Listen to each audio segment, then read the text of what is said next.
Well, that seems to be everything inside the box. The packaging is simple and very nice. All of the accessories you'll be needing will come inside the box. Well, I kinda like the Obsidian black color. The keyboard feels sturdy and is very heavy. I am very happy with the 75% keyboard layout because I'm getting the arrow keys, which I really love, and some extra keys, mainly the delete keys. Also, I'm getting the function keys, what I really use in my daily driver. I really appreciate those. As like routing, the Type-C position is over here, and this keyboard has a neon strip light which starts from over here all the way up to here. The neon strip is water cooled and has 16 million RGB color options, which is mentioned in their webpage. You can also get the keyboard in Elven White, the Lunar White, and the Midnight Black. Is only available with the base variant, which is known as HE in their webpage. It has 3 switch types, the TTC Sprite King, which I like the most because of its sound, which comes with this stock keyboard, the Neon HE Plus. Then there is Thanos and Hulk switches. Let's go and pull out the keycaps. Very high quality keycaps.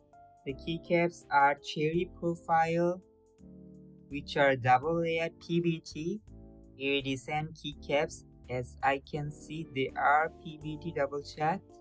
Most likely I might change the keycaps to my personal taste later on. Yes, for the switches,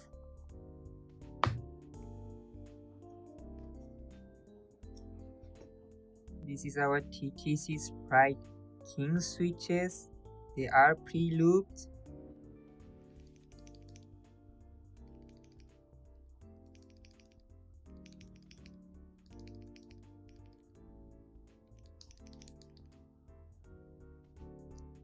They sound pretty nice as TTC makes amazing magnetic switches.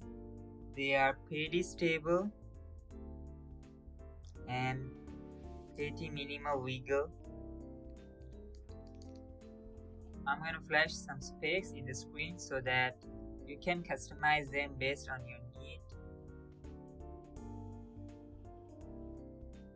Here's a little closer look on the PCB. They cover it up with the PET padding. Now let's take a listen to the whole keyboard with the switches and the key caps on.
Personally, the sound dampening mechanism across the layers and the stabilizers are doing a really great job.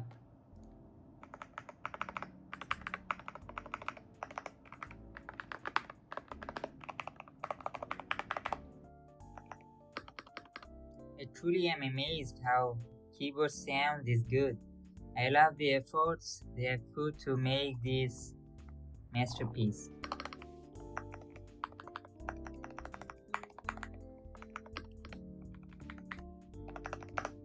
The keyboard is strongly built. It has a custom gasket with aluminum panel. It has 5-layer sound dampening padding, which is insane. It has FR4 stabilizer plate, and the internal filling is done with pour-on foam, sound tuning paper, PET sound dampening, high density sponge, bottom silicone, and lastly the aluminum base plate at the bottom. The dual stage footrest on the back forms a 6-degree optimal angle with the desk. After plugging the keyboard, the lights are bleeding between the keycaps. It's pretty vibrant and neon strip light is looking phenomenal.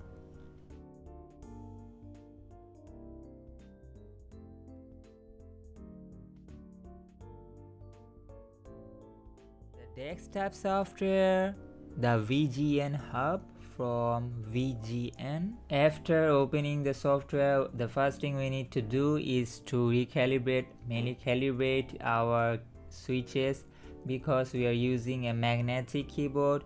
The magnetic switches have magnetic force and feel of them, so after some days of use, the magnetic field measurements of the switches, they get messed up and have some errors.